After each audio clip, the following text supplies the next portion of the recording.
government in the region still also rely heavily on rent from petroleum and mining activities to cover spending for public services, debt payment, and potential to some infrastructure and job-generating investment. But the most important thing is to make sure that the extractive resources are all managed in good governance practices and intended for people welfare as our constitution has mandated. In Indonesia, the contribution to state revenue is slightly declining for the past years. It used to be hitting like more than 40% in the 1980s, in the 1990s.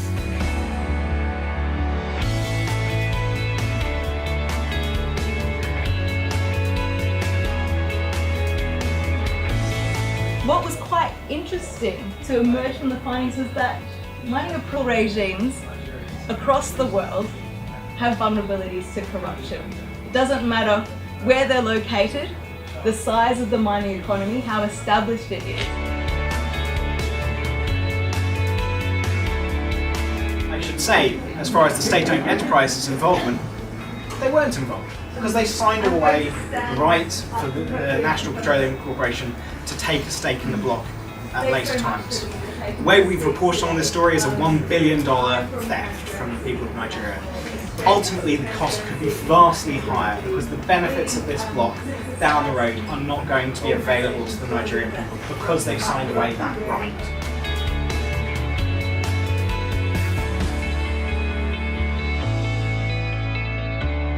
It's very difficult in Indonesia to find information about ownership structures, about beneficial ownership, about companies involved in contracts, and about who really share the benefit of our natural resources. The Panama Papers give details of 2.1 million offshore companies that were set up over a period of 40 years. Details of companies set up in 21 offshore jurisdictions, almost half in the British Virgin Islands.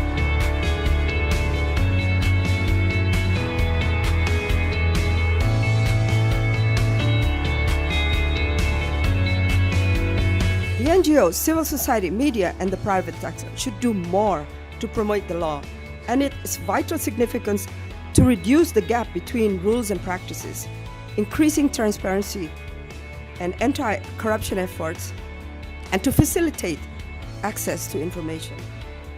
The network of JATAM, the mining network, they access to information of the environment assessments documents in the subnational governments and it's rejected by the governments, but they against through the Commission of Informations and they win through the decisions.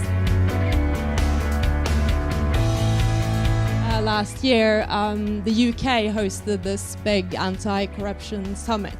That was a couple of months after the Panama leaks.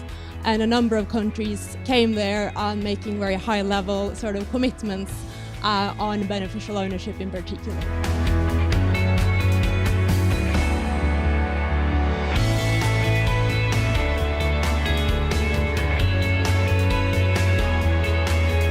In many cases, the government doesn't know how many licenses they have.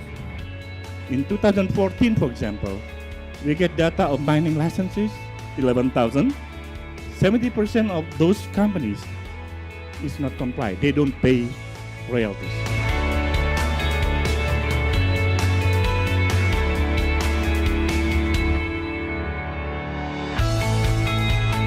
The end goal is not just to open up data, but to actually use the data. So we are very focusing a lot on the how data can actually promote collaboration between the government and non-government actors.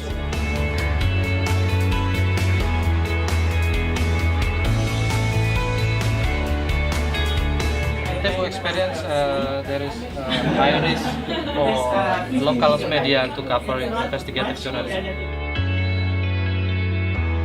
Conjox disclosure is encouraged under the EITI standard, but because the Mines and Geosciences Bureau were so tired of being accused of corrupt, let's disclose it all, just to stop the rumors.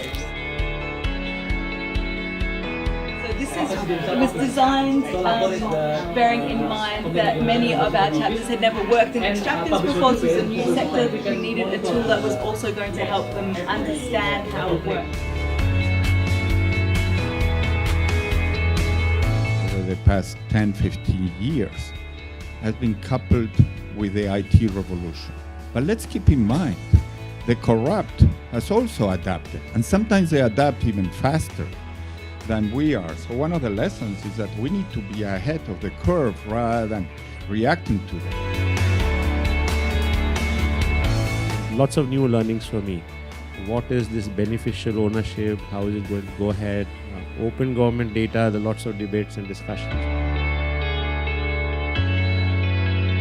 We've realized we all have to collaborate with everybody a lot more than we've done in the past on corruption issues.